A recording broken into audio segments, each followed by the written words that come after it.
Yo, yo, yo, welcome to another edition of the Geeky Bros Podcast. I'm your boy Tactics. Yo, it is just Darcy here. And this is Big Geek Umar. How y'all doing today? It's Friday. It's good. I'm tired. Yeah, I hear you. Yeah. I'm tired, man. Also, I think in Ontario, we're having Southern Ontario, we're having a bit of a gloomy weather. So I definitely had a hard time getting out of bed this morning, and it was dark as fuck in my room when I was working. Yeah, definitely. So, you know what? I like when you get up early in the morning though, and it's still dark out, and you're on your way to like the gym or something, and nobody else is around. You're like, yeah, I got it in early. Let's go. But yeah, so aside from that, my bros, ready to dive right into our agenda? Let's do it. All right. Well, I'm going to go off script for a second, only because I want to do a shout out to a couple of shows that we're watching right now. Jujutsu Kaisen Season 2 just had a new episode come out. Now, I'm not going to spoil it because, it came out last night. But nonetheless, holy shit. Mm-hmm. And like, if you know, you know. If you don't know, ask me about it later. I'll tell you about it. So, like, nonetheless, let's just say that Jujutsu Kaisen Season 2 is Mappa is like throwing their big dick energy right now, and they're just like, I did not see that coming. neither did we apparently. So nonetheless, I will just say honorable mention. Jujutsu, keep doing what you're doing, but I'm so afraid of where this show is going because it's starting to feel like Game of Thrones, where like no one is safe, and people online are definitely saying the same thing. But I will say this. This would be my only thing that's a smidge, but not really a spoiler. This episode gave that Mission Impossible movie with Henry Cavill, that bathroom fight scene, a long run for its money. There's just the best bathroom fight scene I've ever seen. Yeah, honestly, like, because like sometimes you just say, oh, because the bathroom fight scene is like cool because it had all these like powers going off. The powers were like anecdotal to the hands that were thrown. Like the hands that were thrown. Oh my god! You can literally watch the fight sequence with no context and be like, "What the fuck? Just they fucked each other up." You know what level it's on? Naruto versus Sasuke, like the first and even the second, but mostly that first battle where they had it in the meeting of the two originals. I can't get the words out right now, but you know what I'm saying. That fight where it was like they changed the animation. We're like, oh my god, this is beautiful. Like the choreography, the thought, the hand to hand, the like preciseness they put into it. Yeah, that was the like nonstop the whole episode, just doing that. Literally the whole episode, like from literally beginning to end. Because like when I saw the change in the animation, I'm like, oh, there's going to be a fight coming up, and then like I just watched the entire episode. I'm like, holy shit, I'm tired. yeah, it's a lot. Yeah. So, but the other honorable mention for this week is also Loki season 2. The third episode just dropped again yesterday. Thursdays are stacked now because I also think Gen V comes out on Thursdays too. Yeah, it does. Yeah. Wow, that was Friday. Oh no, yeah, you're right. Yeah, it was today. Yeah, I wasn't. Oh, okay, cool. Okay, good. Okay, good. Yesterday, yeah, because I didn't look yesterday because I was too busy like catching up on stuff.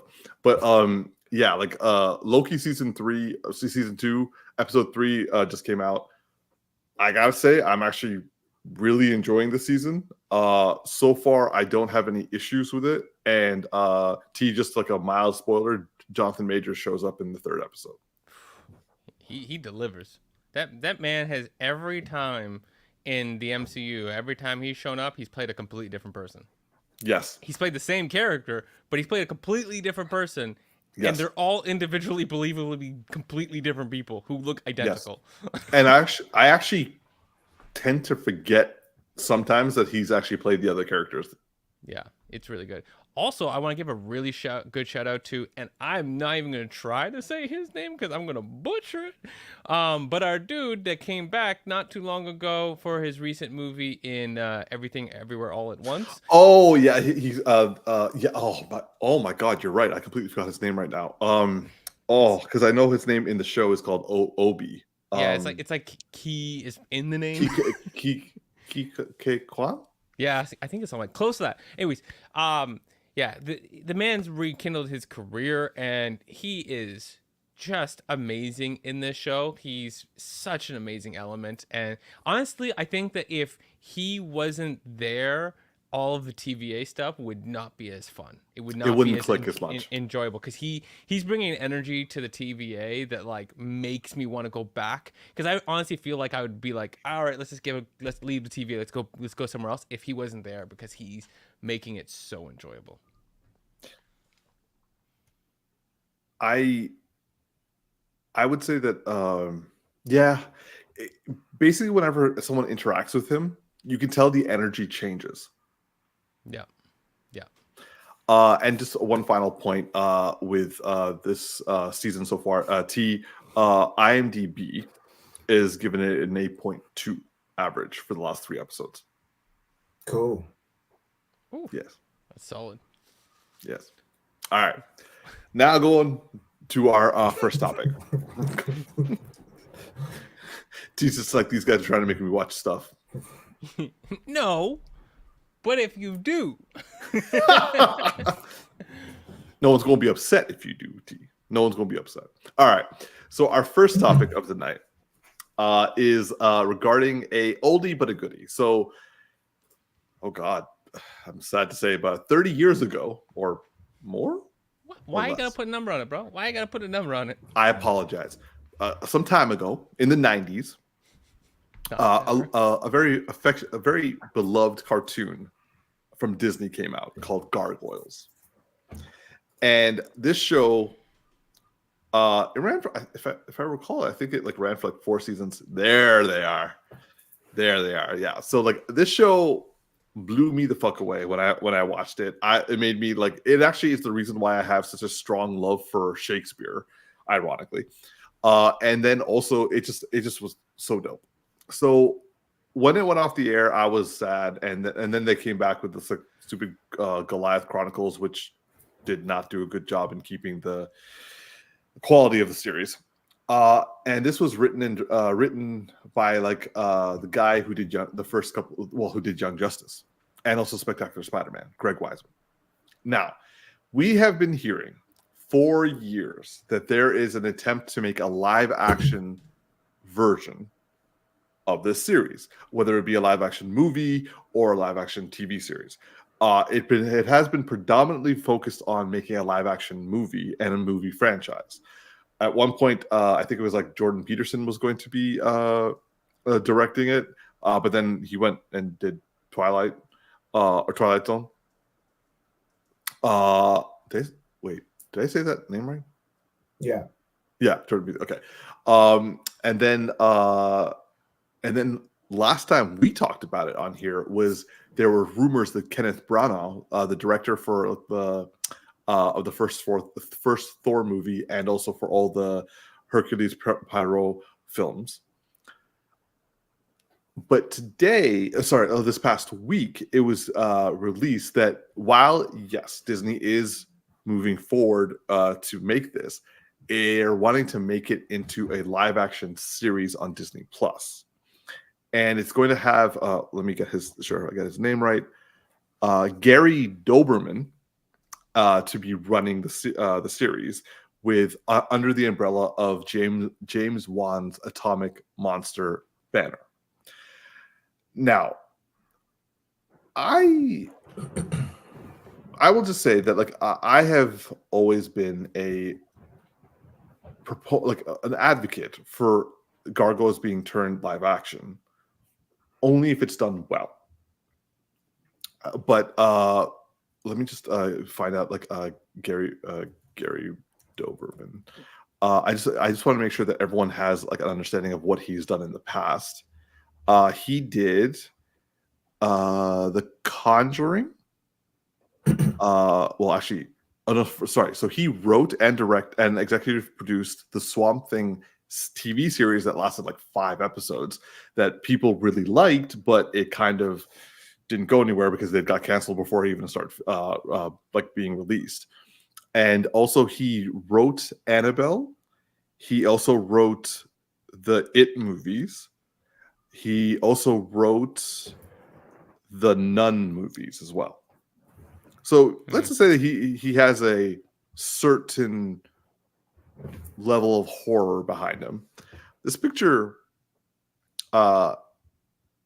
So I will say that I'm for a live action version of Gargoyles, but I want it to be done right. And me personally, I would want it to be done with practical effects as best as they could be. Now, granted, certain scenes are not going to be able to do, like them breaking from going from stone to flesh is going to be hard to do with practical effects. Just flying. They glide, Darcy. They glide. Oh yeah, that makes all the differences to one than wearing a practical suit. Yeah, just throw them off side building and just say glide, motherfucker, glide. They have like those parasailing outfits and they're just like this. It's like glide with like 80 pounds of extra gear on you. Just good luck with that. Do you remember when Batman and Robin Pattinson's Batman did that in the Batman and then just like slammed right into a bus? Yeah, can you imagine if it's like these like massive creatures? Anyway, so obviously there would need to be some sort of special effects. But I also remembered Hellboy, the Hellboy films were predominantly like they did have special effects, absolutely, but they also had a lot of practical effects. And I actually really enjoyed those two movies. I didn't like the recent one, even though I love David Harbour, but like that one was just straight trash, in my opinion. So I would say that I do, and also I did see a couple episodes of Swamp Thing. I did see Swamp Thing show up. He definitely did a good job in terms of like making it more practical than just pure CG. And while it would be expensive, I still feel if done right, this could do really well in terms of practical effects. However, I'm interested to see what my bros think about this new development in it being made into a TV series and it being made and like what would you want it practical effects or animation? And T, let's start with you, bro. What do you think? First and foremost, I wasn't an avid fan of Gargoyles. Like I don't even know if I finished the entire series as a whole. That being said, I would be interested in seeing a live action version or an adaptation of it come to life. I think that would be pretty cool. I mean, we live in a world right now where like we have a Barbie movie that did really well. We have two Lego movies that did really well, Sonic the Hedgehog, all of these like properties that like, you know, on paper, you probably think initially like aren't going to work. And then somehow they find a way to get creative and work around it and make it actually appealing to the masses. Right. So I think, you know, Umar, you mentioned Hellboy, and I thought that was a really good comparison because Hellboy was, you know, there was a mix of CGI in there, but mostly it was very heavily predicated on a lot of practical effects. And I too enjoyed Hellboy. Like the first two movies, I thought were pretty entertaining. And then, you know, you were mentioning how like Gargoyles has kind of like a Shakespearean vibe to it. And it kind of reminds me of, and funny enough, Ron Perlman is attached to this as well, when he did Beauty and the Beast, the TV series. Oh, right? Yeah, with Linda Hamilton. Yeah, and that was practical. That was a practical, they did practical effects for that as well. And that... Oh, that's a classic pull, bro. But that kind of reminds me of like the tone that I feel like they could take with that, because that was very much like very Shakespearean-esque as well, right? So in terms of the tone, I feel like it would be somewhat dark and like modernized for today, but also with that same similar tone and the use of practical and CGI effects. And I think that, you know, given where CGI is now, and granted, like some movies to date aren't, you know, top notch when it comes to CGI, but that shouldn't be a reason for us to shy away from it. I think we're at the point right now where, like, you know, we should be figuring out ways of revolutionizing CGI and you know, figuring out creative ways to make it work and make it more appealing to audience members, right? So, you know, look what they did with I use the example off air when we talked about the Planet of the Apes, right? You know, you compare the first movie to that of the second and the third one that Matt Reeves directed.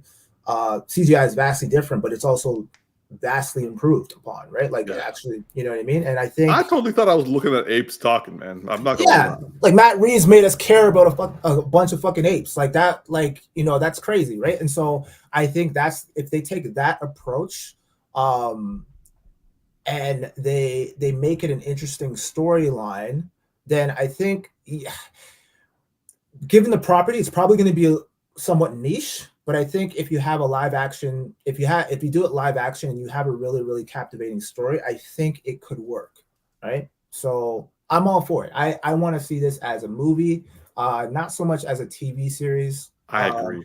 Yeah, I'd rather see it as a movie. But yeah, that's my take on it. Darce? Oh, you already know. I'm pretty apprehensive about this one. I just don't see there being much success in this. So as much as like, yeah, there's some apt comparisons and stuff like that, I think this is just doomed to fail. One, I think live action is going to be a real struggle, especially in a TV show. I think that the production budgets, like who's going to be behind it, who owns Gargoyles? Like what studio? Disney. That makes it even worse, in my opinion. Well, given what they're doing with VFX, it's not even the track record. So it's like, okay, so there was a level to this show that was very like campy, right? In the sense of it being just kind of, yes, I don't remember all of it, but it was like there was something very hero-esque and nice about it. And that I don't think will translate very well to today with people physically acting it out. I think that will come off flat. So then I think you're now put into a situation like, okay, you got to adjust the tone. Now, they obviously got a guy who's got a horror background. So it looks like they want to lean in on the gothic element of this and make it darker.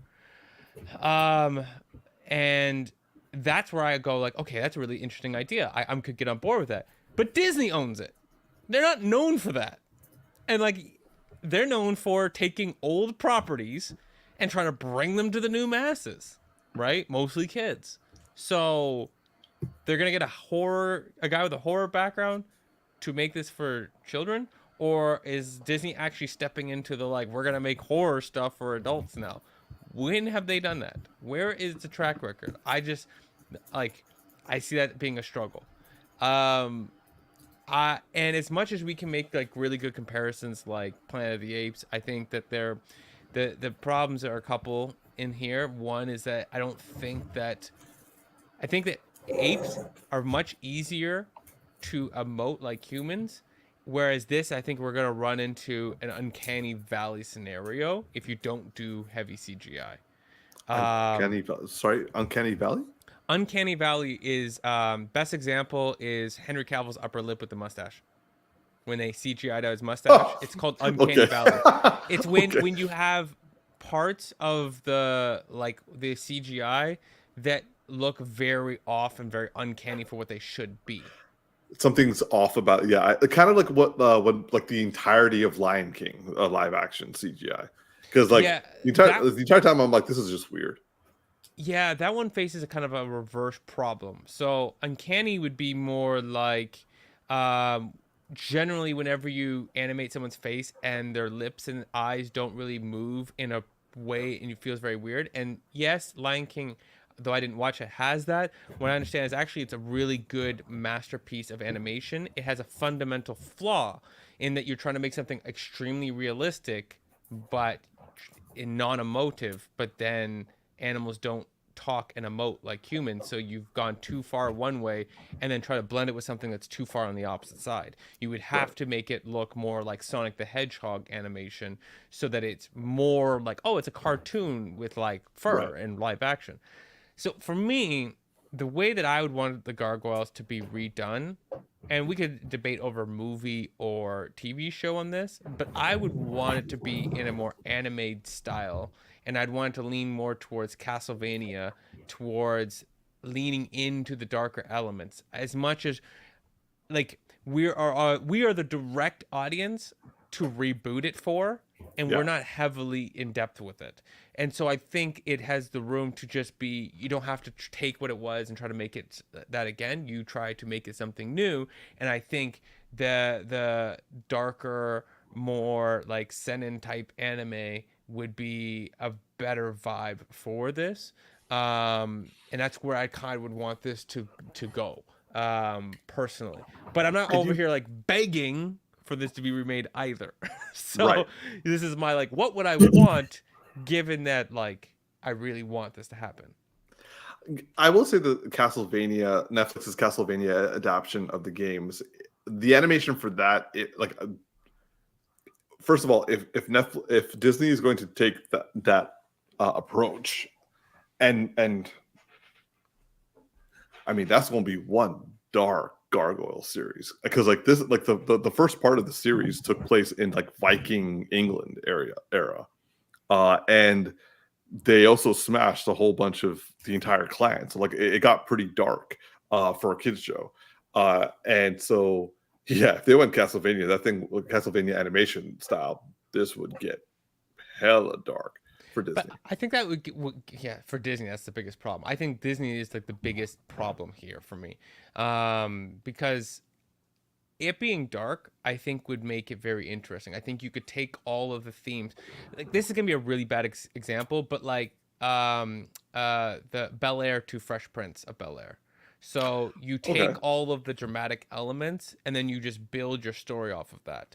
And I'm not saying it needs to be like berserk dark. Like it doesn't need to be like grotesque. It just you take all of the things that you hinted at and were like when we were young, you're like, oh yeah, it was so deep. And then you probably go back and watch and you're like, oh, it wasn't as deep as I thought. Or maybe it surprises us.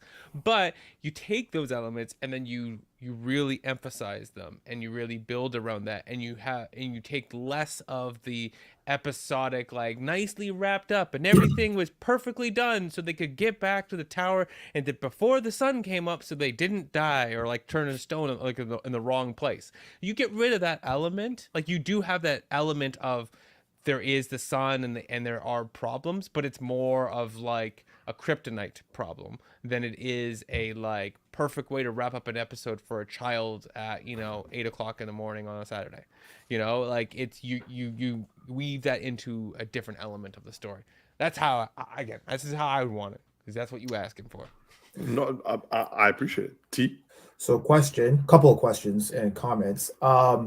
First, did Disney say that they were steering away from dark properties? Like, Disney's never been known for dark properties. Now, to be fair, when it comes with the MCU of late, and this is mostly because I think they're trying to deal with a PR problem that is Daredevil Born Again. I almost said Reborn because of you guys.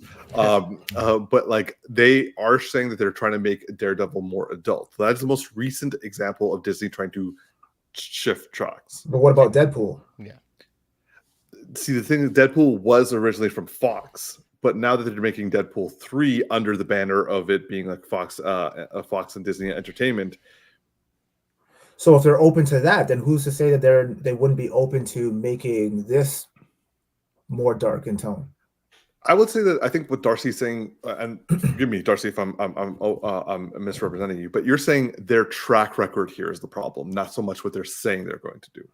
Yeah, as much as they are coming out with properties that are going to be darker, I have yet to see that in all of my years from them. And as much as they did buy a network and put it into Disney Plus adult stuff, they didn't make that. And Deadpool 3 is likely going to be the same tone because it's successful, and it would be completely stupid to change the formula on something that's clearly working. And they know, and they've already gotten the backlash. If like they already got backlash before they said, even if they were going to continue, right? They were getting backlash. Whereas like they've gotten the backlash around Born Again, but it just kind of leads me down the idea that like they still haven't got their head on right yet about it. So letting Ryan Reynolds do what he does and totally screwing up the first draft of Daredevil and having to scrap the book and start over in a way of speaking, it's not exactly saying that they're ready to give us dark properties. Okay, but define dark. Like what? Like how dark does this need to be in order for it to be considered like darker in tone in comparison to that of the animated series? Because I mean, couldn't you argue that some of the Marvel shows had like dark undertones? Yeah, some had dark undertones, but overall they are not entirely adult properties. And this is based off the idea that that's what I would want. Like if, they tend to still want to make everything soft and palatable.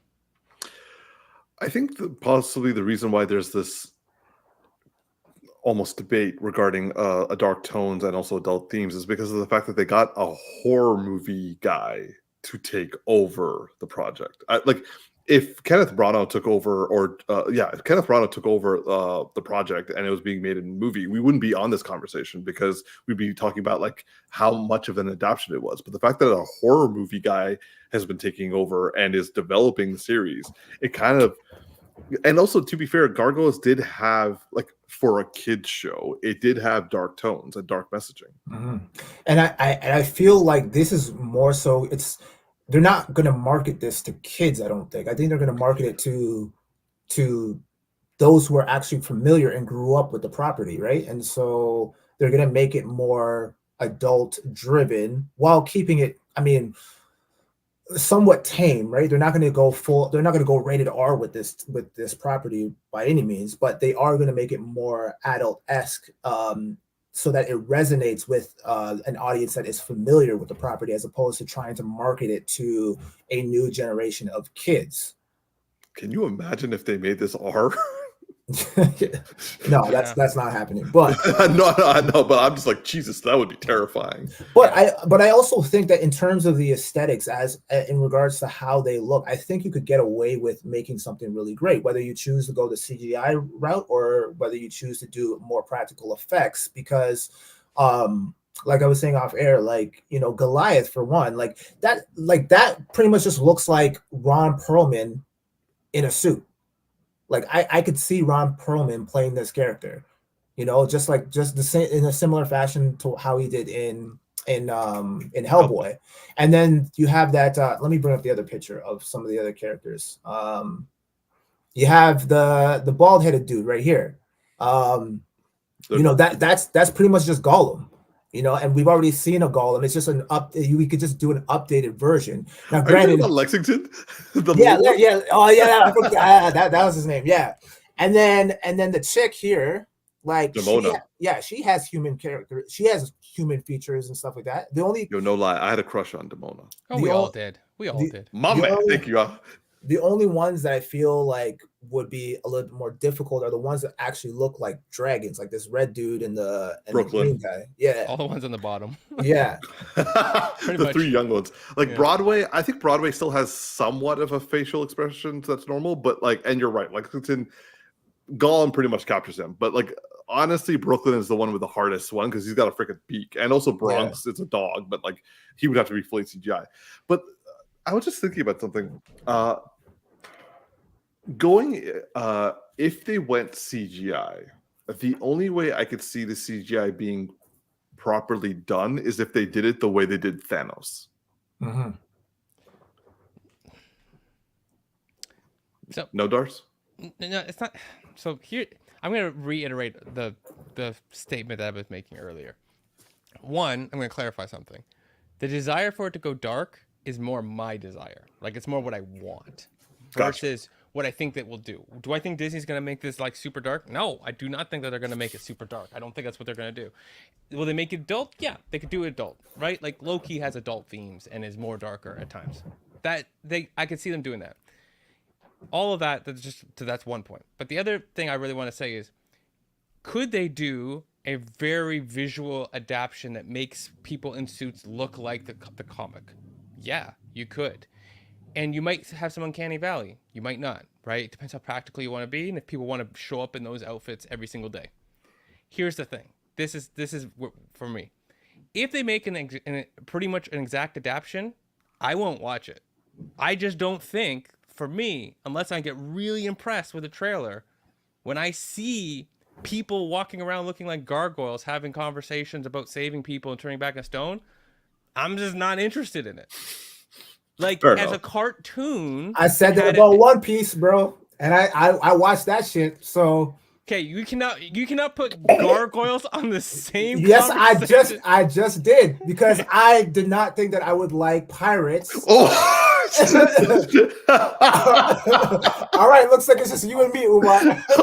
Oh shit! You have lost your goddamn mind. That was like comparing Pokemon to like Naruto No, Shippuden. you're missing my point.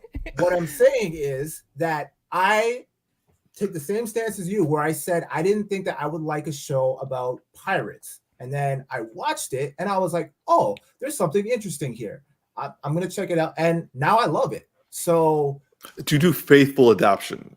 That's also a unnecessary point in there. Well, I wouldn't know because I didn't watch the original, the anime, right? So well, but like we like, as someone who never watched the anime either, I could tell there was a shit ton of honoring. I could see that they were honoring it, and then learning about the behind the scenes factor. I think the reason why this Courtney, she's like R.I.P. Darcy. The reason why we all agree that One Piece worked is because the people behind it had Oda, and also they were being they were committing to the source material. I think in this situation that you're describing tactics, it would work if they respected and also went with the love that for Gargoyles, because it does actually have a pretty big following. Like it's a successful comic book series now because people wanted more. And like going back and rewatching the series, like I did a couple of years ago. Yes, like Darcy, you're right. There was that sort of Saturday morning cartoon aspect and like tying up a lot of things with the bow, but they also had long character arcs that wasn't really used to back then, and they also had consequences, and people got hurt, and people got actually some people died actually in the show, which I didn't remember, oddly enough. Yeah, he blocked us up as a kid. I don't know. It's just like, and you had to go in the One Piece route. it was the most relevant at the time. So no, but like you got personal. No, but it's like how do I say this? Like, you're making the comparison of Oda and stuff like that, and yeah, having the right people behind the scenes makes a difference, but it's not even that. It's like One Piece has a property that has been that built up something that is so amazing that when they adapted it, it that's why it's surprising. It's like I wouldn't put Gargoyles as a content on the level, like if you would cartoon to anime like this because they're the source, right? You put the comic to the manga, if you put them up against each other, like they're not in the same no, but that's that's not what I'm saying though. I'm not comparing the shows by any stretch of the imagination. All I'm saying is that from the outside looking in, I knew nothing about One Piece, and I wrote it off as I'm not interested in watching a show about pirates. But then I kept hearing that it was such a faithful adaptation that I was like, okay, I'll check this out, and I ended up loving it. But that's hitting at the point I'm getting at. So being a faithful adaptation doesn't make a difference. It's what you're adapting that makes the difference. So what I mean, so if I make the most faithful adaptation of like Power Rangers season 1, right? I make it the most faithful adaptation possible. Is it really going to make you really want to go out there because it's faithful? Is the content change? Is the content amazing? If I like, take, I would say yes. Yeah. For me, I'm like, I have no desire to watch Power Rangers at this point in my life. Like, Okay. I mean, I'm not going back to watching Power No, but Rangers when they first announced it, before you actually watched, because I'm assuming you watched like the remake with what's her name? The newest Power Rangers movie that they made. Oh, the one with like Jasmine in it, right? Yeah. Like Darcy, you yeah. watched that one, right? Yeah. Like what? Okay, what drove you to want to watch that? It was definitely wasn't faithful. No, no, you're right. It wasn't, but you still watched it. Yeah, I don't know. I'm just saying. Okay. At this point, because that was like 10 years ago. Okay, at this point, I'm just saying I need to see an amazing trailer before I get interested, because it just doesn't feel like a property that like I'm super interested in seeing. That's fair. In live action. That's fine. But now I'm slightly curious. Darcy, do you have strong fond memories of the Gargoyles animated series? No, and I know this. Cool. I know enough about the source material to be like, yeah, it was cool. It was cool. Cool, right? Like, but I'm not running out of my way. Fair. I just wanted to ask just for context sake, but understood. No, and I'm on the same shit. Like Gargoyles wasn't really my jam. Like I watched a couple of episodes and I was like, yeah, it was cool. But you know, I always like things that are different and new, and like, you know, if like again with like Biker Mice from Mars, for example, like that was like somewhat my shit. But like I don't think I watched like every single episode or whatever like that. But if you tell me, yo, they're making a Biker Mice from Mars live action, it's probably gonna bomb, but I'm still gonna watch it because I'm curious. I'm like, yo, this is some new shit. Like I want to see some mice live action and shit, like fucking shit up and fighting like grown ass fish, like with antennas. Yeah, sign me up, man. Like I'd be curious. I have a question. I'm gonna stop instigating. I'm gonna reverse this whole conversation upside down. Okay, for some fun. No. This is gonna be fun. Okay. What old live action property would you want to be adapted into a form of animation? Whatever that form is. It could be like Into the Spider-Verse style. It could be like anime. It could be cartoonish, right? Like, you know, you have like some of these new Netflix cartoon type things like Lost Space that are like absolutely amazing and completely creative. It's like Futurama style if you haven't seen Lost Space. So what live action property from back in the day? Any property? Property? Yeah, to take something that was people and convert it into animation. Because you can do more with animation you can ever do creatively than you can do with people. That's a great question. And those watching live right now, you can feel free to drop something in the comments. I'm gonna have to think about that, man. Because we have to come back to that one. Yeah. Let's hold that as like a surprise later topic in the podcast. That's a dope question, Tars. Thanks for that. Okay, on that, moving on to our next topic, because oddly enough, this is on the same vein of what we're talking about. So, as many people know, Avatar: The Last Airbender is a beloved Nickelodeon cartoon that came out like 15 years ago. I loved it back then. I still love it now. I still like watch it religiously, and I desperately try to get as many people to watch it as possible, including Tactics, and it succeeded. Anyway, so Netflix, as we all know, has decided to make an adaptation of it after as Tactics brought up earlier, the absolutely monumentally, abysmally created live-action movie made by M. Night Shyamalan. Oh, that was Darcy, but yeah. My bad. My apologies, Darcy. But all those facts about it are very true. Anyway, so Netflix started making the live-action adaptation, and they had, for context, gotten the original creators to join. And then the original creators said, fuck you to Netflix, and was like, we don't support what they're trying to do. We're out of here. And then they were so pissed off with what Netflix had done, which we still don't know anything about, but we've heard some rumors, is that they went back to Nickelodeon, and Nickelodeon was like, we are going to give you Avatar Studios, a brand new animation studios for you to just make as much Avatar content as you want, including a live action, including an animated movie to be put in theaters. All this made me think, yo, what the fuck did Netflix do to those guys? Well, as much as I would like to think that this just shows that Netflix is going to bomb, and for all we know, the series could massively bomb. But this past week, they decided to reveal. Now, we've seen Aang, we've seen Katara, we've seen Sokka, but now we saw the Fire Nation, and they dropped some Fire Nation photos. Oh. Now, if all y'all don't know, but on this channel, we all big fans of Uncle Iroh. Mm-hmm. Also, we're also big fans of Paul Sun-Hyung Lee, who was also on Kim's Convenience. That man's literally a Canadian national treasure, who is now also becoming an American treasure.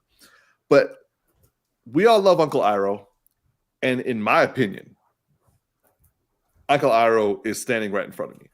This was perfect casting, and damn. I want to know about you, bros. What do you think of the Uncle Iroh image that you're seeing right now? Darce? I mean, he looks spot on. He makes me excited to see. I mean, the big thing for this though is the performance. It's one of those characters like that are just unique enough that if you don't get it, we'll know. Yeah. you have to have this like warm energy that is still like, because it's everything about what he is. He's a man who was an elite military person who lost his son and became very obviously sad, but learned how to move on from it, and then wants to share that love and put that into somebody else, and wants to care for a young man in his life. And like, that's a very specific warming energy. I mean, he's got the feels right now in the image. I need to hear it in the voice. I need to hear it in the tone. I need to see it in those scenes. But it looks good. It looks good. T? Yeah, I'm with Darcy, man. They, in terms of the aesthetics, like how everyone looks, they definitely hit the mark on this. Like this, I see Uncle Iroh in this 100%, right down. Like all of so far, all of the images that have come out as of late have been pretty spot on. Like from the uniforms to like the casting, like it's honestly incredible. Like it sucks that the creators of the original show left, but it's bittersweet because now we're going to be potentially getting new Avatar properties, and potentially a movie as well, which is kind of like a blessing in disguise. And if this iteration of Avatar ends up being really well done, despite the creators leaving, then it's a win-win all around, right? Agreed. So I mean, I'm hoping that it's good. It's a little bit concerning that the creators left, but you know, if they can knock it out of the park, then it just means more Avatar for all of us, all around. So, could you go to the next image, please? Sure. I was hoping this would be the next image. Okay, this is the first image of so this is Daniel Day Kim as Fire Lord Ozai. This is the first image I saw before I saw any of the others. I saw this and I was like, holy fuck, he looks perfect. Yeah. But it goes back to what Darcy was saying. It's all about the performance, right? Because anyone could dress up and look the part. Like, you know what I mean? Like, yes. But can they pull off the actual storyline and the acting and the conviction of like the bringing the charisma and the essence to that character, right? Does it translate well on screen the same way that it does when we're watching the show? Mm-hmm. Mm-hmm. And see, the thing, I forget which one of you guys said it, but like the series has been perfectly casted. Like Paul Sun-Hyung Lee and Daniel Day Kim. When I heard they were cast for Ozai and Iroh, in my head, I'm like, I know those actors, I know their skill level, and I also know their faces and their voices. They can do this. Yeah. But what you just said right now, the writing is important. 100%. Because the thing is, like, as an animated show, there's so much that Avatar brought to the table. So many strong characters, so many strong quotes.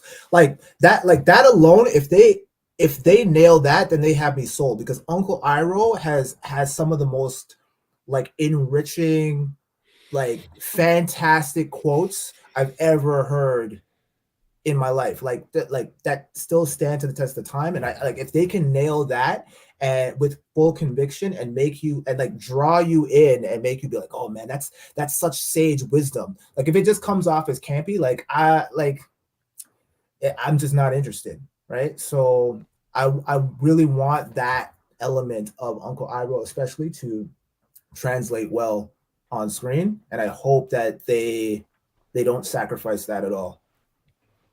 Darcy, you sound like you were going to say something. I had an earlier point. I was going to say this character here is actually one that I'm the least worried about. Not just because the actor, but I think it's also one of the easier characters to get right. Yes, I would agree. To others, and like everything about this, like it looks good. Like from a visual perspective, one thing that this is doing really well compared to a lot of historically anime or cartoon adaptations is they try to make things realistic, and then all the characters blend together, and you're like, which one's who? Right? Like you'll know who the main character is, but you can't pick up on who people are very clearly. Right? Because like, oh, their face doesn't look exactly the same, and then they make everyone dress similarly, and then you get confused really quickly. Like I know who this guy is. He probably looks like probably the most different so far. Physically, his face shape is the most different from the animated character. So that to me is like, makes it a little harder, but they didn't like hide away the scar. They didn't make the scar like something different, like, oh, let's not make it look exactly like a scar from flames on his face. Let's make it look a little, and you're like, what? Why are you changing the character, right? Like it looks like from this perspective, visually, this show is as equal to how One Piece is visually to adapting its characters, right? And its environments. They look like exactly what you would think that they would look like. And I'm not gonna have a hard time distinguishing. But like Tactic said, are we going to get a story that works here? Because is this a series or a movie? I forget. It's a series. It's a series. It definitely gives it a better chance. Do we know if it's going to be anything like One Piece, where it's like we're going to adapt this many episodes into this many episodes, kind of a deal? Or like, is it an original series that will end after one season, and it's like no, like they're definitely trying to do like multiple seasons of it. The first season is 8 episodes. Okay. And what was the first season of the actual show?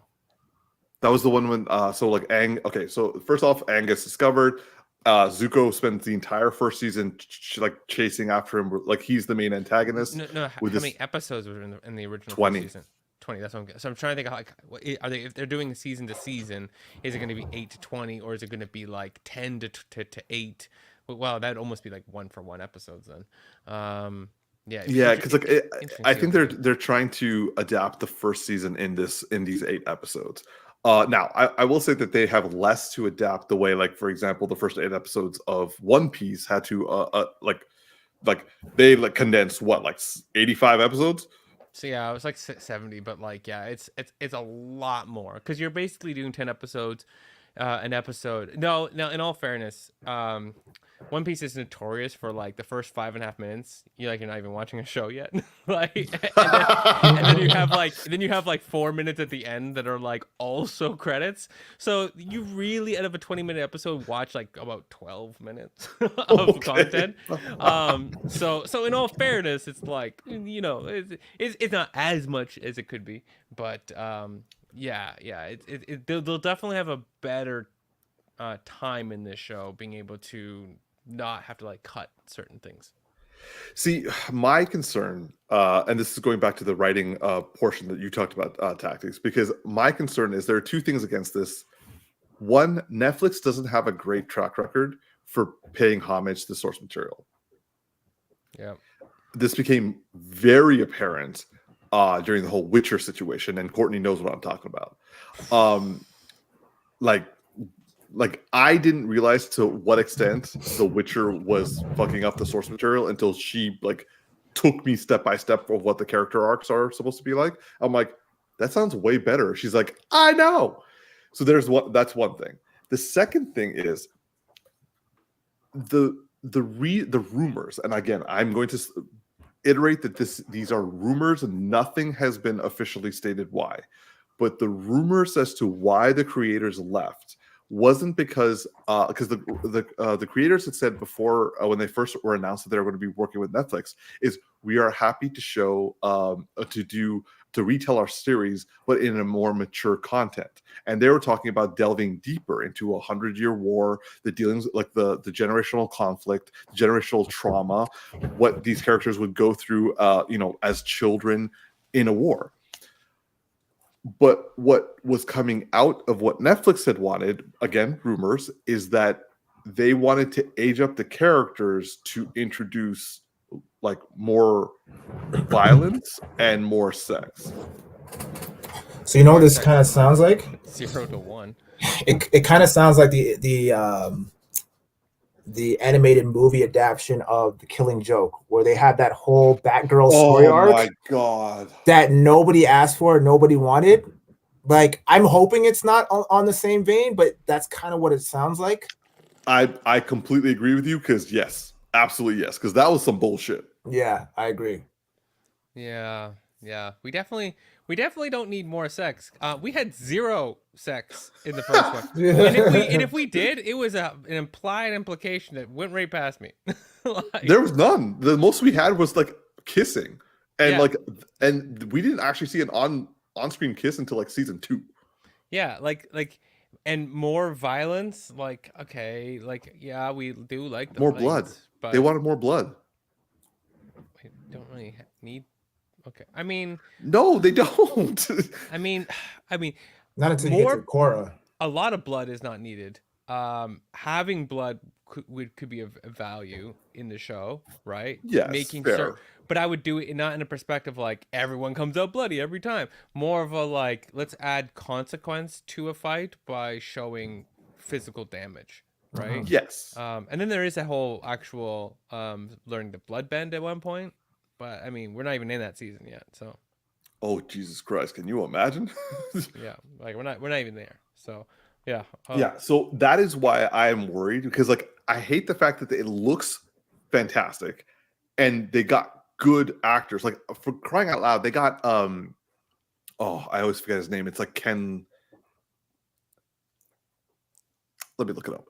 It's Ken Leung. I was close. I almost said Ken Chung. It's Ken Leung.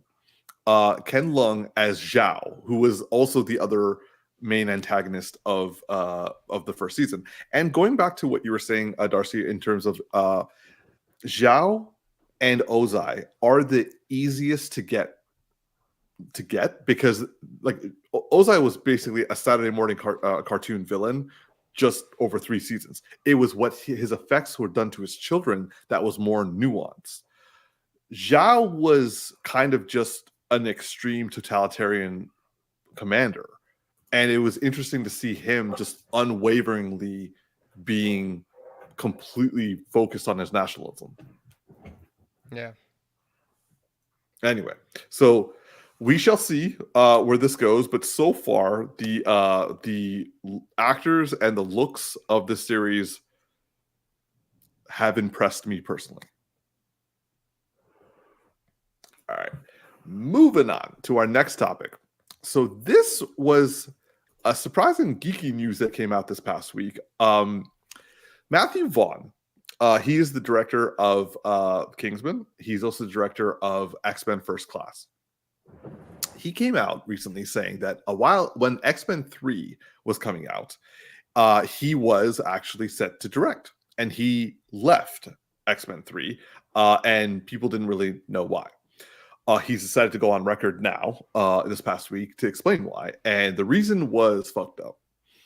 Turns out, he was made aware that that Halle Berry was putting conditions on her return as Storm because she was unhappy with the way Storm was depicted, and she wanted to make it a more comic accurate Storm, where she was from Africa, that she was being like hailed as a goddess because of like she was manipulating the weather for the benefit of her village, and she wanted to bring that to the film, and she and the studios were saying yes to everything she was saying.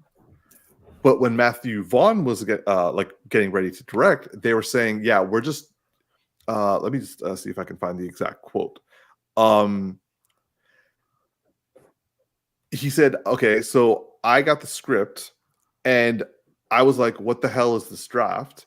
And they're like, oh, don't worry about it. We're just catering to what she wants and like focusing on kids dying from water, storm, Africa, and she creates thunderstorms to help them.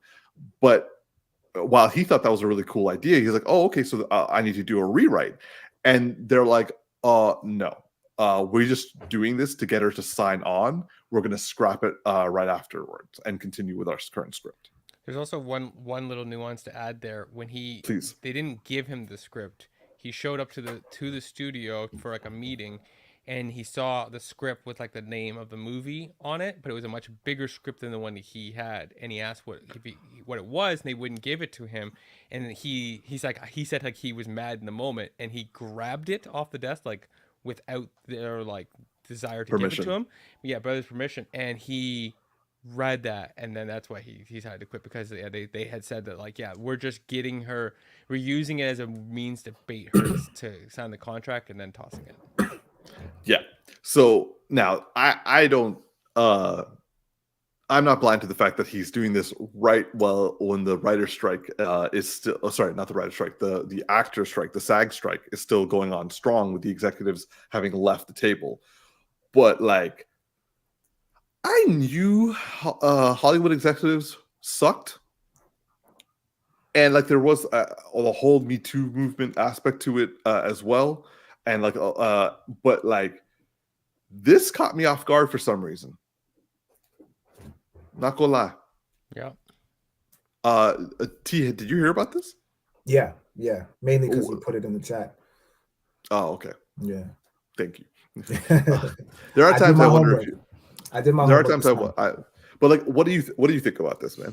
I'm not surprised. I mean, this is Hollywood, bro. Like, this is what they do. This is their MO. And despite that, like, I mean, I rate this guy for his integrity and standing his ground, because that shows a lot of like that's very admirable of him, and he gets my respect just based off of that. And let's be honest, that movie was ass regardless. Like, I mean, they did everybody dirty in that movie, right? Like like Cyclops is in it for like what, like 10 seconds. Patrick Stewart dies in it. Like it is terrible, man. And so and I feel like Storm especially, like, isn't she supposed to be like super OP, and like she's an Omega level? Yeah, but she took a back seat throughout the entire series of the X-Men. Like, she got like very little shine, and so did Jean Grey, and she's also Omega level. Basically, like so Iceman, Storm, and Jean Grey, all three are Omega level mutants. Omega level mutants means godlike level. And none of them were front and center. Well, they regulated Jean Grey to a love interest. Yes, like that was the pinnacle of her character arc. And you can argue the whole Phoenix saga, but they didn't even really do that right. They botched that. She's basically Poison Ivy of X-Men. Yeah. Like, her biggest power is the attraction of other men. Not, but Yeah, but like, I will say, when it comes to Jean Grey, no one has really written her the best. Like, even the 90s cartoons were pretty. She kept fainting every 5 minutes. Yeah, that is true. But Storm, on the other hand, I always love Storm. And also, like, this girl, she married T'Challa. And, like, everyone was like, that's a power couple. Like, he's a king, but he married up. 100%. Yeah, it's just, I mean, it's shitty that Hollywood execs go through such lengths to be conniving and you know do these kind of scheming tactics just to get people to sign on board. Like it's, but again, I'm not surprised that that's always been Hollywood MO. It's very sketchy, you know, very conniving in that way. And so I'm just glad. I'm more surprised that like someone actually stood up for her, like the director actually stood up for her and was willing to walk away from the project, right? Because you don't hear that every day. You know what I mean? Like it's not a very common thing.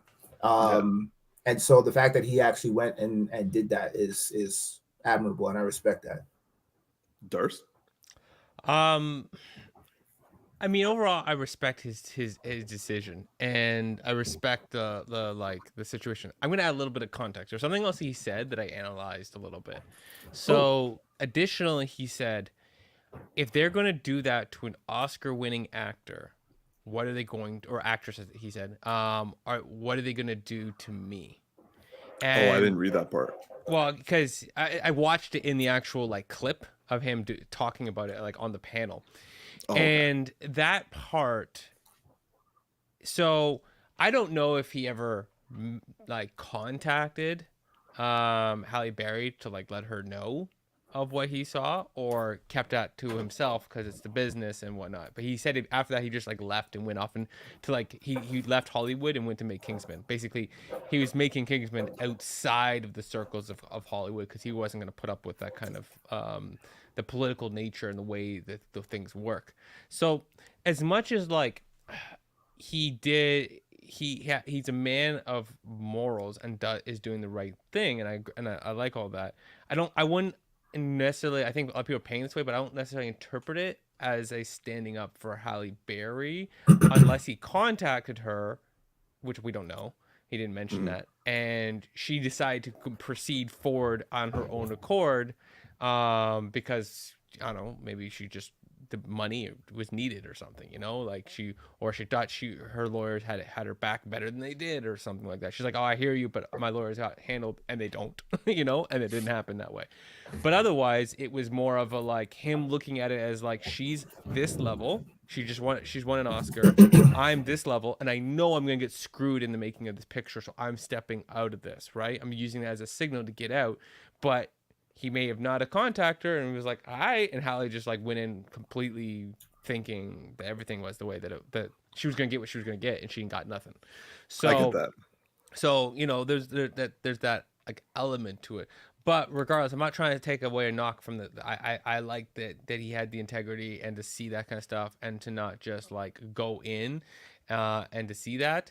But yeah, I think it's more of a statement around the industry, and he probably just like didn't tell anybody and walked away because he was just like, yeah, I'm not putting up with this crap, and everybody else they can do their own business, right? I'm not being a part of this business here, and step out and make his own thing and do it his own way. So yeah, overall, you know, I'm glad that he's trying to light on this, but you know, it's all layered, and it comes down to like, you don't get what is fair, you get what you negotiate. And as much as she was negotiating for it, it clearly wasn't a strong enough negotiation to keep them. There must have been promises that they could get away with, because they did. And they that's exactly what was happening there. Yeah, I actually barely remember her in the movie, now that I think about it. Oh, well, I bet when she got on, she wasn't trying to act. Well, that's the thing. I mean, like, I know he said the comment, like if they're gonna do that to a Oscar-winning actress, then what do they do? What are they gonna do with me? But Halle Berry's only won one Oscar, and she's definitely not walking away from, regardless of this, unless things got really, really bad. Based on her career, she's not walking away from X-Men. She's definitely not, because like what else has she been in where you were like, oh man, that's fantastic. What else has she been in since? Well, John Wick. Right. But like, that was a while after, though. Exactly. She a really good Netflix film. I didn't watch it, but my partner did. She was the boxing one? Yeah. Yeah. But I don't know how many people saw that. I mean, I watched it. I thought it was good. Yeah. But Also, when this movie came out, is a much different era in film than it is now. Like it's a whole different like decade of Yeah, but time. this was after I did. What did she do first? Catwoman or X-Men? What did she land first?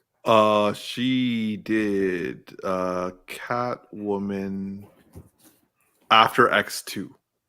After X. So in between. Okay, yeah. So yeah, she's definitely not walking away from X3.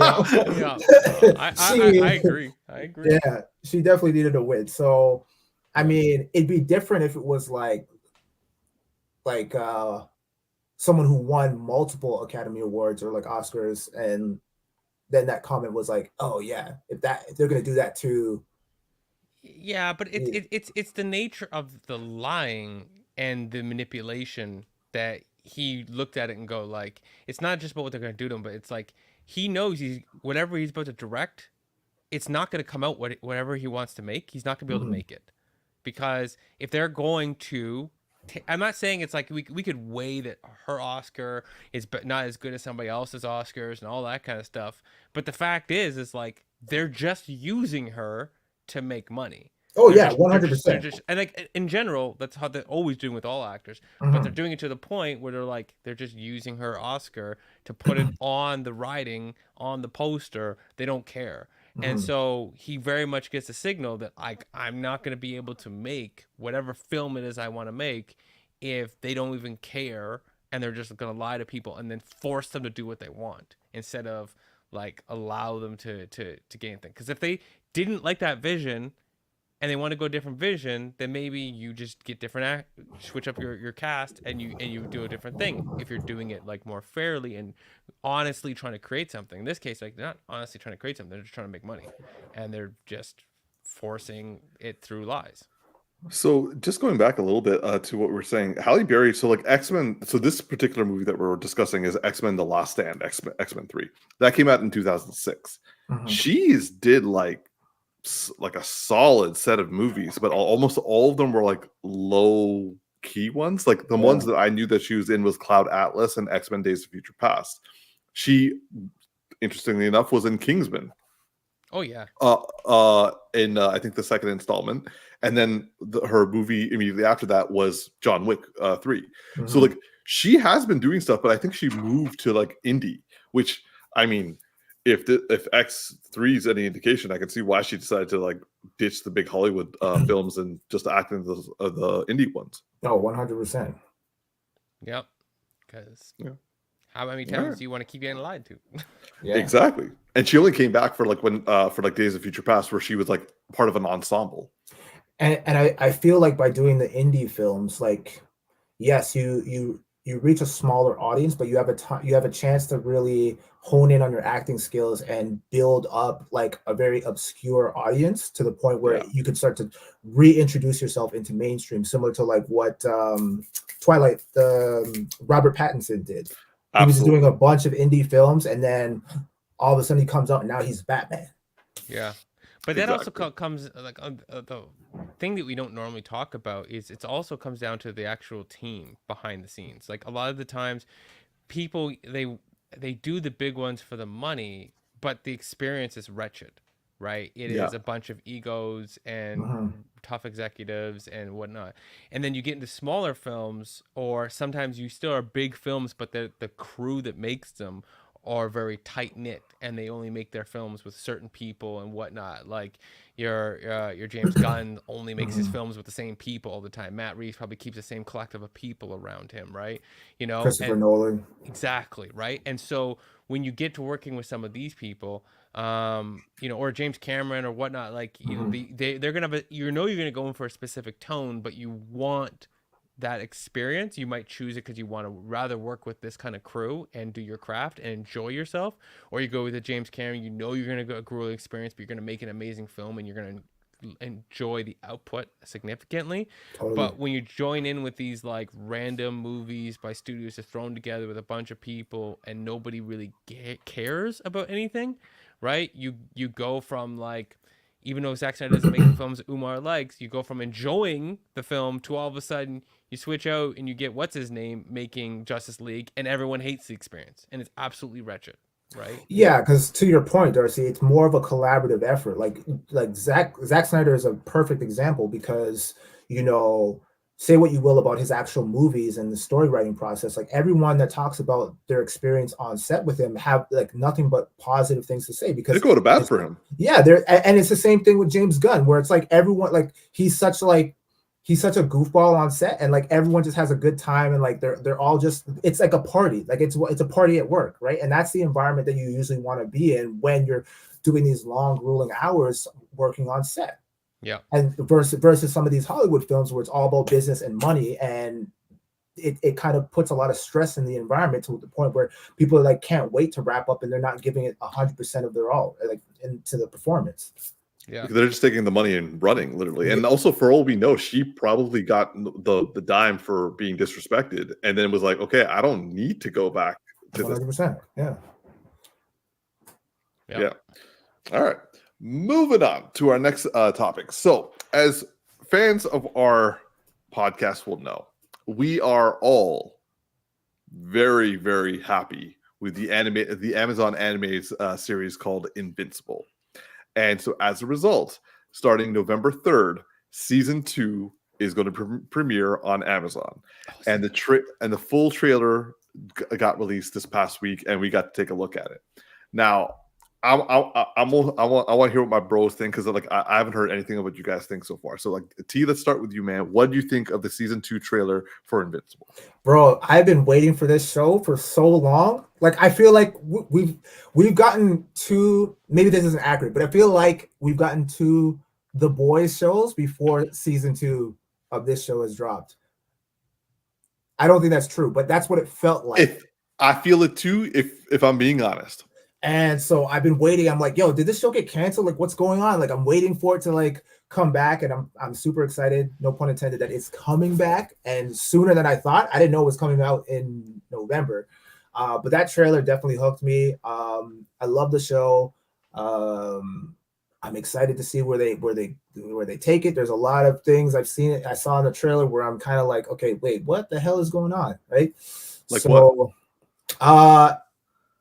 The Invincible is giving me like a villain vibe, like almost like he was trying to take over, like near the end where it was like yeah, and I was like, wait, what? Did I miss something? What's going on here? So I have a theory about that. Yeah, same. Yeah. But go on, please. Yeah, so that's all I have to say. Really, I'm excited. I don't need to be sold. I didn't even need a trailer. I'm ready and like so excited to watch this show. So yeah. Darce? I mean, all the same boat. I didn't know it was November 3rd until you said it. I started talking underneath you. I was like November, what?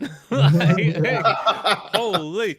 I'm super excited, you know, and it takes longer to get animated shows. People don't really appreciate how much extra time it takes to animate shows compared to like live action. Sometimes like we think like, oh, next year, like, no, like give it 2 years. Like, literally, the last episode was April 2021. And the first episode is going to be November 2023. Yeah, you need time to put pen to paper. You know, this stuff doesn't move quick. But yeah, and like Tax is saying, you know, that last part, it looks interesting. I feel like that's somebody else's power doing some interpretation, or sorry, doing some manipulation to make everyone think he's taking over. But who knows? I'm just here for the ride. Like I love the first season. Second season looks like it's going to be dope. I mean, I've seen people on TikTok every now and then share stuff from the comic, right? I wanted to say manga the whole time.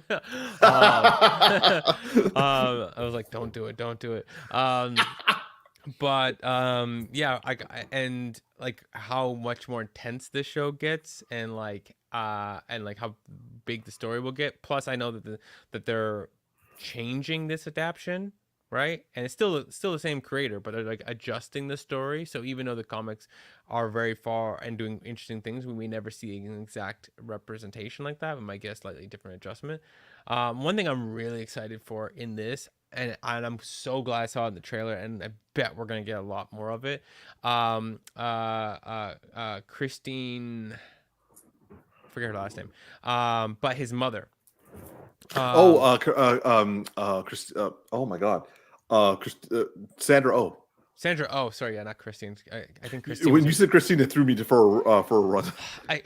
Was Christine her name in Grey's Anatomy? Christina. Yeah, In Christina. Grace. See, there it is. Like, see how much I'm a Grey's Anatomy fan. Like,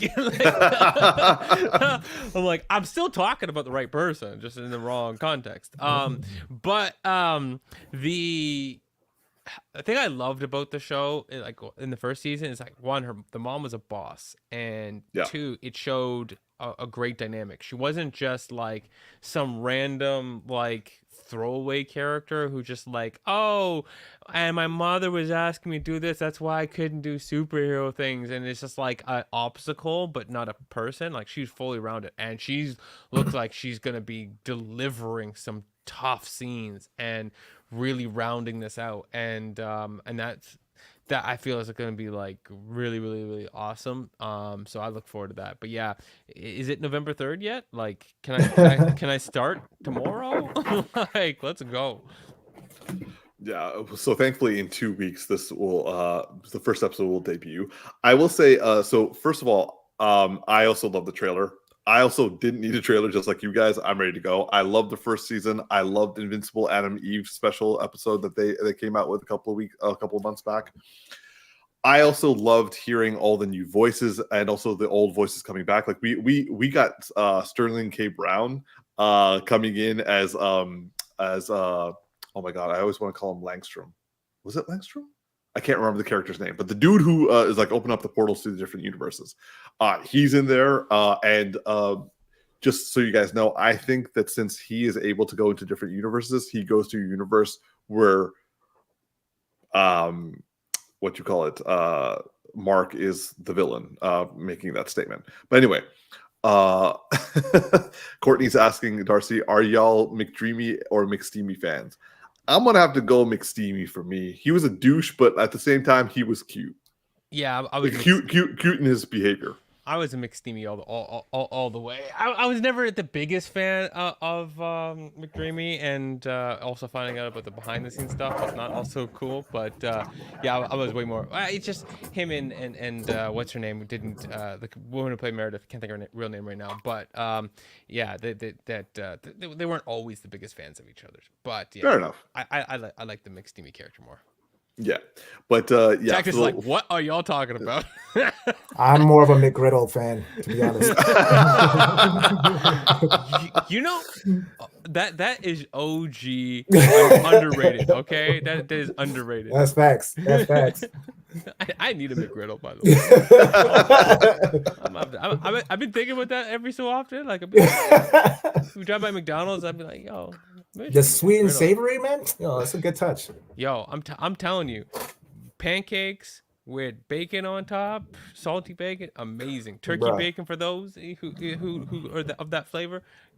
Trust, best. Anyways, go on. I can't join you. I haven't had like McDonald's since I was a kid. But anyway, with Invincible, like I know where the storyline is supposed to go. I'm happy to see that they're keeping elements of it. I also find it fascinating that they're retelling the story and also trying to modernize it as well. So I'm all in. I cannot wait. I trust Kirkman. Like I trusted his work before. I trust his updates with his work, especially with the first season. But yeah, I'm ready. I want it to happen. I'm like, give it to me now. I'm ready. So yeah, sounds like we all.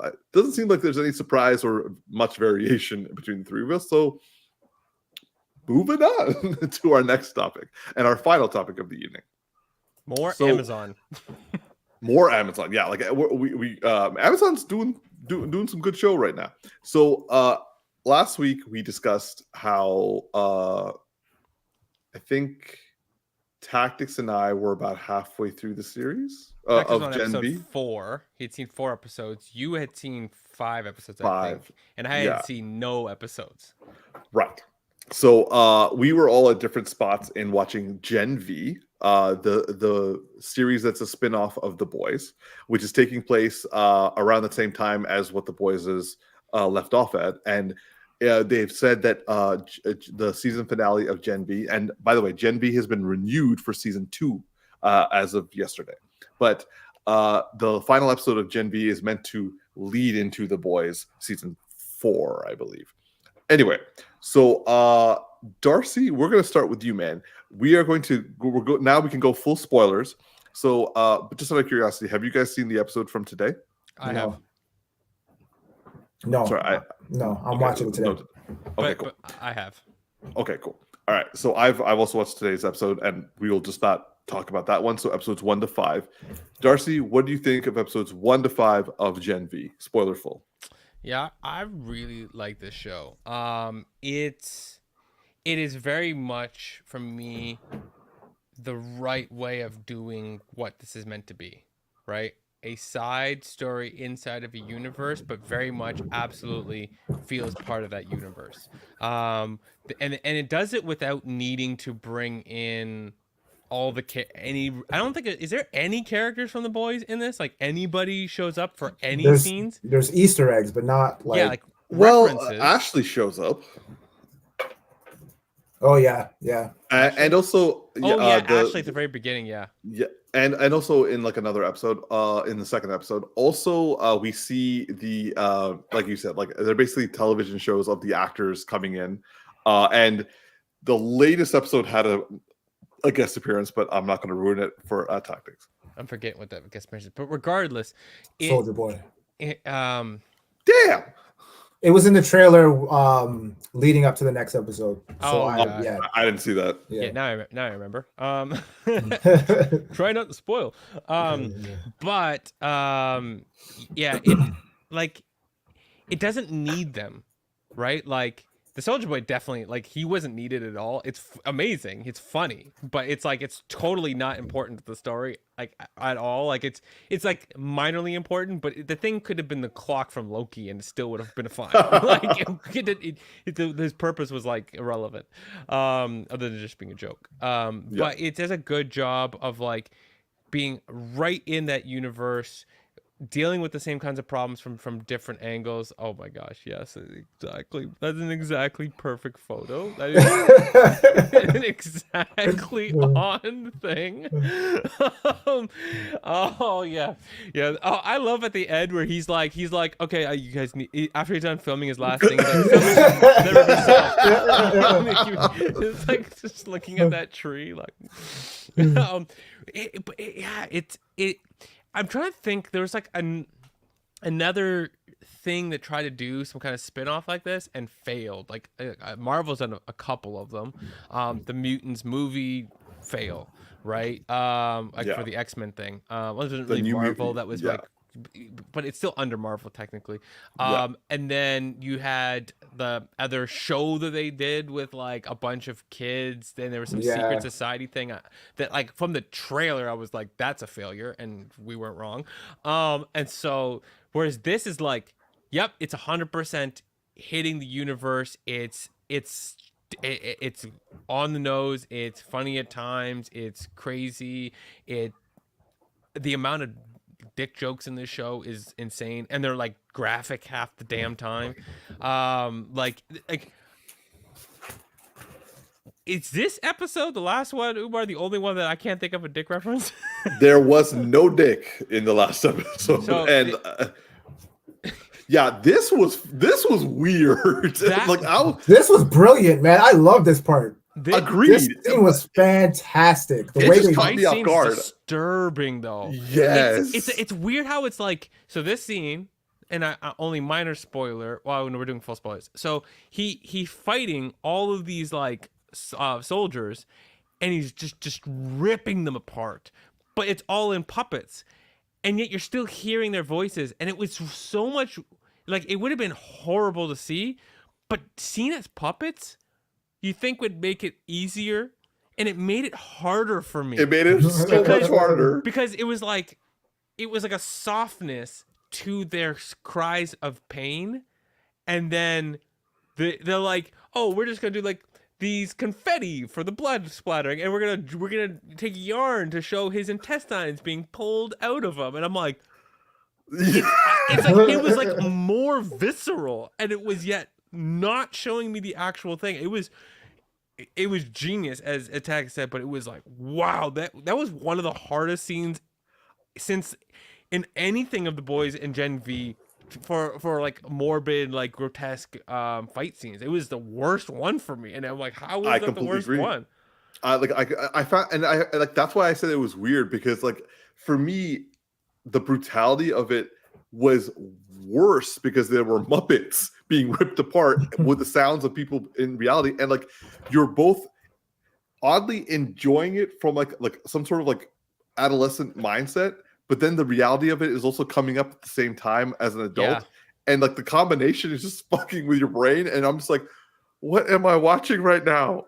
You see, this is how, if they did this way, it wouldn't have this effect, which they absolutely mean to have this effect. If you just did puppets, right, Muppets, and then you did cotton balls, and maybe you painted the cotton balls a little bit red, but they just look like stuffed toys, you would be like, oh, he's just ripping stuffed toys. But we know it's happening, but we're not visualizing it. It's the fact that whenever they rip something apart, they figured out what material would represent the internal organs or the bones or whatever. So they still gave you the visual. That was just so much more intense. Like they pull off an arm and you get like a little like arm bone sticking out with like red around it, and then like fleshy stuff coming off the side with sprinkles spraying out like crazy that represent the blood. And you're like, well, I now see all of it. In my head. I can't unsee it either. I can't put this behind as like some sort of like kid thing. Oh yeah, but this show is fantastic. Like for me, it's a perfect way to expand the universe. Yeah, there's like high school drama stuff that's like less interesting at times, but the overall mystery of what's happening here and the reveal of like the thing that's been about in this latest episode that I won't speak about has huge implications for the main storyline. And you know, I look forward to the third season even more for the boys because of what's coming up in this. And I hope that like after we get through the third season, it obviously the show's still growing, I hope that they bring us like either another Gen V, but I kind of almost hope for a completely different spin-off show that expands the universe in a completely different way, because I find it interesting just to see the superhero stuff from a different realm. Because like what we were talking about with Marvel, where after the snap, we really wanted them to dive into the repercussions of the snap. This dives deeply into the repercussions of everyone finding out about Gen V, or the it being a serum and not compound V, and not being natural superheroes, and that they're assholes, and what's happening in the world. So I would love to see the consequences explored from like, I don't know, a third world nation, and how maybe their heroes are real heroes, and but how everything from the United States is messing everything up. Like I'd love to see it from just different angle, because it's just interesting to me. So loving the show, absolutely loving the show. T? Yeah, this show is like X-Men on cocaine, laced with ecstasy, soaked in vodka, man. Like it's wild, bro. Snipped by the guy on John Wick who got killed for killing the dog. Everything you said made me think of that guy. Oh man. But yeah, like I mean, I to that point, I think that they are at an advantage that like shows like the X-Men or like even in like the Justice League, they can't really push it to that level, because this isn't part, I mean, this is part of like based on a comic book as well too, right? But one, it's not very well known, and two, you can go off the rails as much as you want with this show and like really do some really innovative things, like, you know, hence this this example on screen here. And yeah, I like one of the biggest things that I overlooked, but as Umar and I were talking off camera, made me realize that I actually really enjoy, is the affliction of a lot of the powers, right? Where it's like almost there's some semblance of actual like what people actually go through, like when they have like when they cut themselves, and or if they have like eating disorders or something like that. Like the fact that they've like merged powers into those afflictions is a very interesting highlighted point that the show makes. And then to what Darcy was saying about like derivative shows of like very popular franchises or series or movies or whatever, like this had the potential to go south really fast, right? And the fact that it's doing well opens up the floodgates for a lot of other different properties to emerge from this, which is really good, because now they can tell a whole bunch of different stories, and like this can kind of live on. Like this has like semblance of The Boys, but it also is its own thing. It's its own thing, and you could do that across the board with like a lot of other things too, right? You could do like a Batman iteration of The Boys, and like pull from like different storylines that are related to some of the Batman stories, but make it your own thing, like a Dark Knight Returns version or something like that, right? The possibility is. You know who the Bruce Wayne Batman was in The Boys already has shown up in the show, right? Yeah, the dude who was fucking all the holes. So I mean, yeah, like do I like it more than The Boys? No, but I don't think I have to. There's enough there for me to be on board with the show and to enjoy it for what it is, and I'm liking it so far, and I'm hoping that I can continue to like it. And I mean, if it's being renewed for a second season, then that shows they have a lot of faith in the show already, and it's doing well as is. So I have a feeling that it's going to end on a high note and keep me invested and intrigued. So that's all I'm really hoping for. To the point you said, like, do you like it more or do I have to? And I think the greatest way of thinking of this is like it's supplementary. Yeah. Right? It adds to The Boys, and it doesn't compete with The Boys. And it does an element in here that Agents of S.H.I.E.L.D. wanted to do at one point and then couldn't do and had to abandon. So when Thor: The Dark World came out, the events of the final battle in the movie in Agents of S.H.I.E.L.D., I was actually watching it at that point in time when it was all right. They went to the site where the battle was and went on cleanup duty. So they integrated the next week after the movie came out, literally an event that was directly tied. But I mean, it was good, but it was weak and blah, blah, blah, blah. And Agents of S.H.I.E.L.D. is not the greatest show in the world or anything like that. But this has the ramifications, but they're not necessarily completely reliant, but it's like, everything that we've seen in The Boys is completely affecting what's happening in these characters, and what's going to happen in this will affect what's happening in The Boys. But I think it's done in a way where, like, let's say, and I'm not trying to say this because Tex hasn't seen this yet, but like, let's say episode 6, the thing they hint at actually comes full fruition, right? And in the worst possible scenario, which The Boys likely is to do because everything goes the worst possible way, and so let's say that worst scenario happens. They could still explain that in The Boys without seeing it exactly the show. They could find a way to just like say this is happening, and you'd be like, I never watched Gen V. Cool. You still doesn't make a difference to you. Just we're just telling you this is what's happening. Exactly. And that's a good thing about it, because I feel like with The Boys and Gen V, it's very self-contained, where it's not as grand scale as that of like what they were trying to do with Marvel, in the sense of like you had in the first Avengers movie, the big thing that happened in New York, and now all the shows that come after that have to somehow rely on that. Like you can't just have a show and then not mention or even show the ramifications of the New York thing, or even with the blip. It's like everything has to be tied to that major event, so you're kind of locked in. Whereas like the beauty of this is you have 2 shows, so you don't have a movie and then a show where like the shows now have to correspond with the movie. You just have 2 shows that are self-contained, but you can have elements that connect. So you can bring like characters from The Boys into this, and it's not going to affect the overall like story arc of The Boys and vice versa, right? So, and also to your point, Tactics, like it's gotten to such a massive scale and interconnectedness with the MCU that like we saw the Eternals, and like a head and a hand comes out of the middle of the earth, and no one has talked about it. It's like. And everyone's like, so we all just not going to talk about this. And I know people online, among my friends, and even amongst us, we're just like, so we again are not talking about this. But with the boys, all they have to do is say a name offhandedly, and you don't necessarily need to remember the character. No. But you get a point. And you know what? Like, if the boys were to have an epic level event where, like, I don't know, half of New York is just destroyed, it would get referenced in the other shows.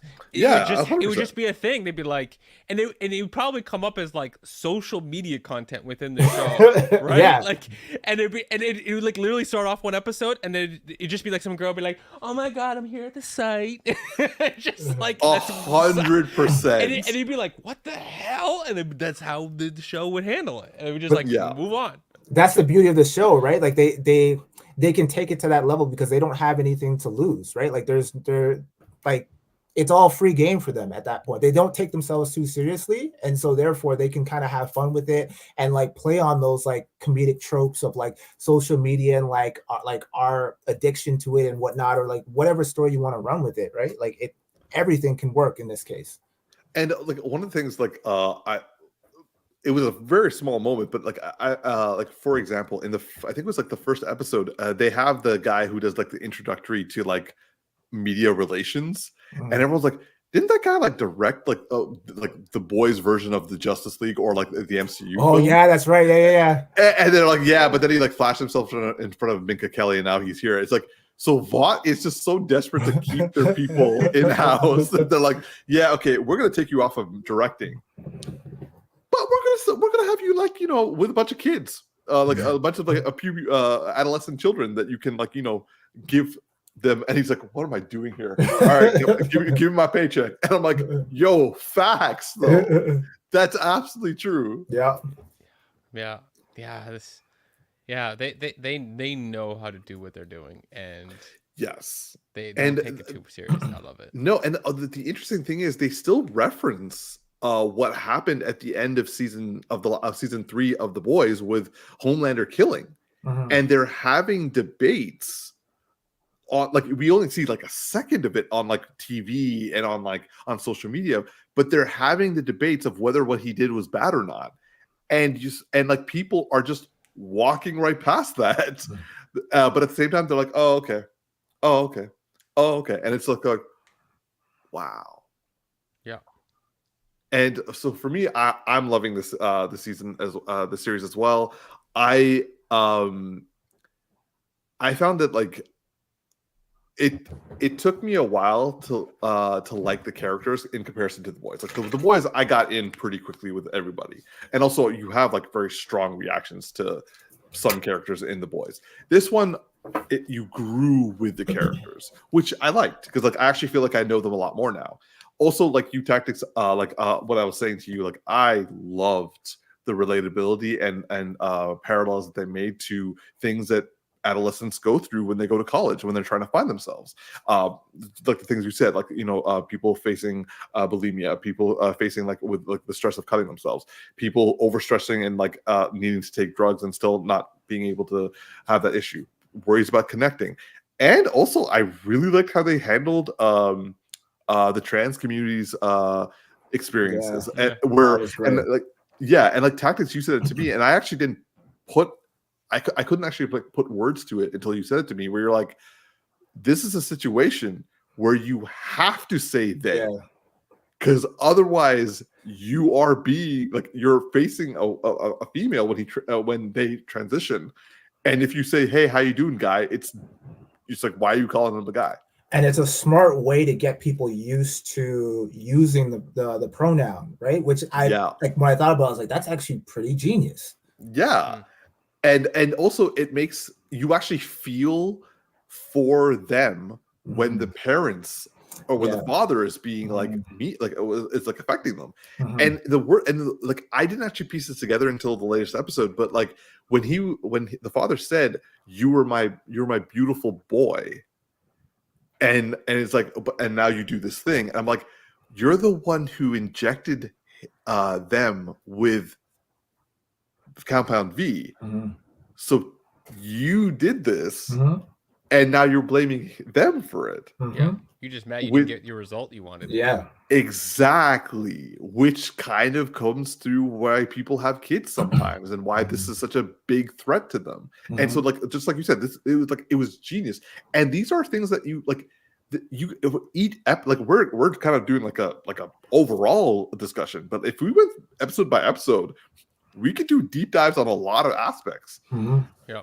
I also will say that when it comes to assholes on the show, yo, they just like it with the boys, they did not hold back. Yeah. No. I have a really good way of summarizing this show and comparing it to The Boys that just like popped in my head while you guys are talking.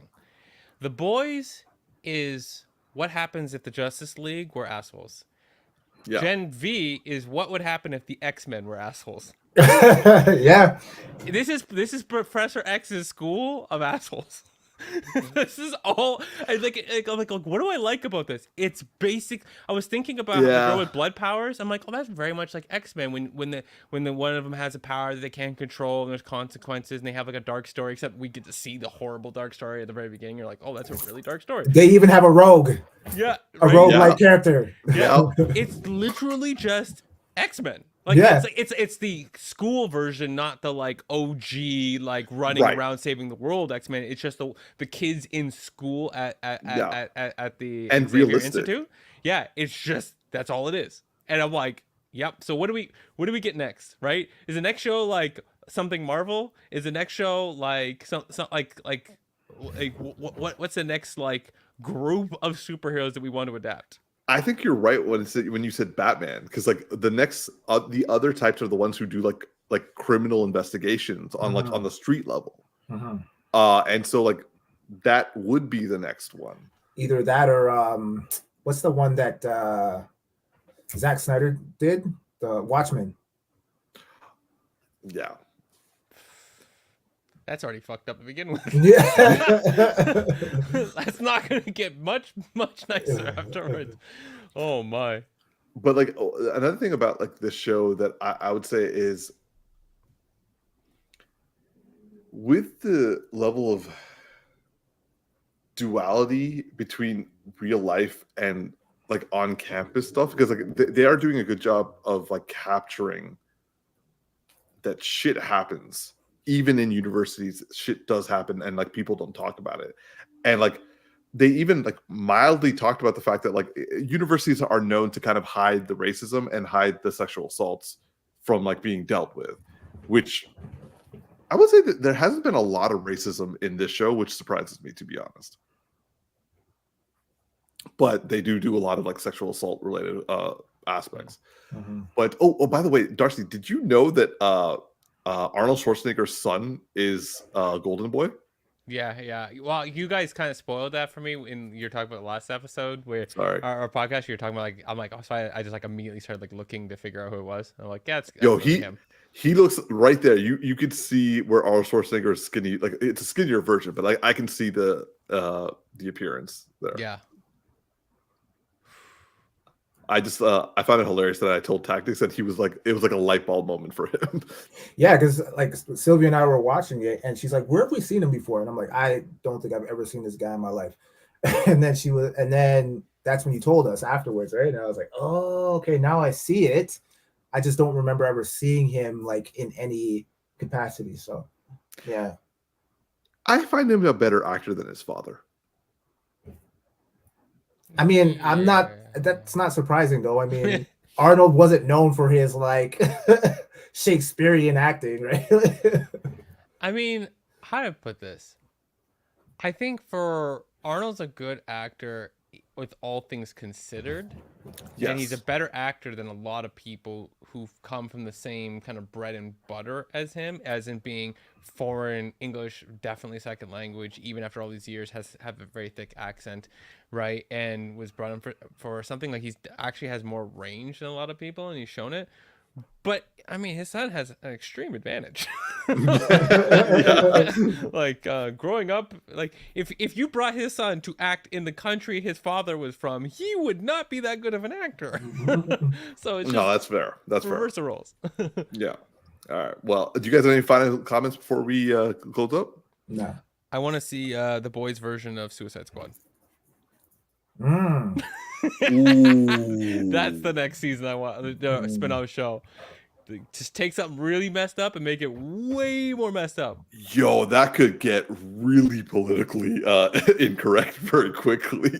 Yep, that's right there. Is I was like looking through like other shows that have like stuff. It's like there's X-Force could be pretty good, right? And Defenders might be interesting, but I think Suicide Squad would be probably one of the more interesting. I think that would fit the most. Yeah. Yeah, because it also needs to be the most different. Like Defenders is already kind of like the boys themselves, the actual group of the boys, right? And then like some of these other ones, like they you could say, well, we already kind of have that in these other characters, right? But Suicide Squad is like you're just taking you're taking the worst people with V and then using them to do worse things than we've already seen. It's like it's just gonna get really, really bad.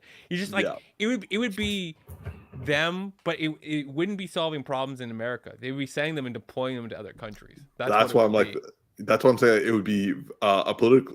They would need so many lawyers on that show to make sure that they don't cross a line. Yep. And which countries can we not use right now? And you know how they had a disclaimer for like 3 episodes for the boys last season? They would need one like literally for every single. It's like, this is depicting a political situation that we are not trying to make light of. Yeah, exactly. All right, T, I'm gonna volley it to you for our closing remarks. All right, everyone. Thank you so much for tuning in. Whether you're listening at home on Spotify or you're watching us live or watching us later, we want to thank you as always. Be sure to like, favorite, and subscribe. And we will actually not see you next week because y'all are gone, right? Yeah. Okay, so I lied. You're not gonna see us. You're probably gonna see us in 2 weeks. In 2 weeks, yes. Okay, so until then, thank you guys. I'm your boy Tactics. This is Geeky Bros Podcast. Over to you, Darce. And you pointed at Umar. Did I point? Oh, it's like it's. I don't know. This is just Darcy. And this is Big Geek Umar. Live long and prosper, y'all. We'll see you in a couple of weeks. Also, for those of you who are watching after the live event, click the description below to see our timestamps for our topics, so you can go right to the one you want.